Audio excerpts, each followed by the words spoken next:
Hello' friend, job information চেনেললৈ আপোনালোকক পুনৰবাৰ স্বাগতম জনালোঁ। আজি আমি আলোচনা কৰিম এইবাৰ 2026 বৰ্ষত আপোনালোকক সঁচাকৈ 80% পালেহে আপোনালোকে স্কুটি পাব নেকি, এইটো ভিডিঅ'ত আমি জানিম।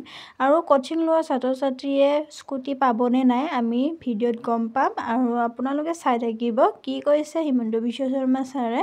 ভিডিঅ'টো ভাল লাগিলে লাইক কৰিব, কমেণ্ট কৰিব আৰু ছাবস্ক্ৰাইব কৰিবলৈ নাপাহৰিব। আহকচোন কি কয় এইটো বিষয়ত আমি জানিবলৈ চেষ্টা কৰোঁ। একো নটিচ ওলোৱা নাই যে ছাত্ৰ ছাত্ৰীসকলে 80% পালেহে তোমালোকে স্কুটি লাভ কৰিবা বুলি, একো এনেকুৱা নটিচ ওলোৱা নাই। কিন্তু শিক্ষামন্ত্ৰী ডাঙৰীয়া ৰণোজ পেগু ছাৰে এটা ভিডিঅ'ত কৈছিলে যে এইবাৰ ছাত্ৰ ছাত্ৰীসকলে 80% পালেহে স্কুটি লাভ কৰিবা বুলি কৈছিলে। কিন্তু এতিয়ালৈকে বৰ্তমানলৈকে একো এনেকুৱা নটিচ ওলোৱা নাই বুলি কোৱা হৈছে। আৰু এটা গুৰুত্বপূৰ্ণ কথা, হিমন্ত বিশ্ব শৰ্মা ছাৰে কৈছিলে যে কোচিং লোৱা ছাত্ৰ ছাত্ৰীসকলে এই বৰ্ষত স্কুটি লাভ কৰিবনে নাই, এইটো ভিডিঅ'ত আমি জানিম।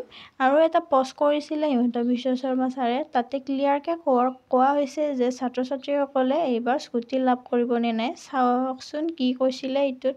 এতিয়া চাব পাৰা তোমালোকে হিমন্ত বিশ্ব শৰ্মা ছাৰে কি কৈছিলে। অসম চৰকাৰে বিশেষ বিবেচনাৰে এই বৰ্ষৰ নিয়মীয়া পাঠ্যক্ৰমৰ উপৰি উচ্চতৰ মাধ্যমিক পৰীক্ষাত উত্তীৰ্ণ হোৱাৰ পাছত কোচিং চেণ্টাৰত নামভৰ্তি কৰা যোগ্য ছাত্ৰ ছাত্ৰীকো স্কুটি প্ৰদান কৰাৰ সিদ্ধান্ত লৈছে।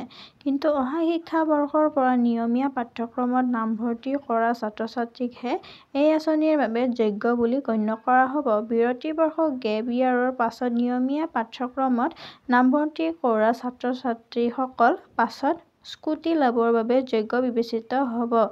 এই শিথিলতা এই বৰ্ষৰ বাবেহে প্ৰযোজ্য হ'ব বুলি ইয়াতে কোৱা হৈছে। এতিয়া চাব পাৰা তোমালোকে ডাইৰেক্ট ক্লিয়াৰ কৰি দিছে যে তোমালোকে যদি এইবাৰ কোচিং চেণ্টাৰত নামভৰ্তি কৰোৱা তেতিয়াহ'লে তোমালোকে স্কুটি নাপাবা বুলি ইয়াতে কোৱা হৈছে। ধন্যবাদ।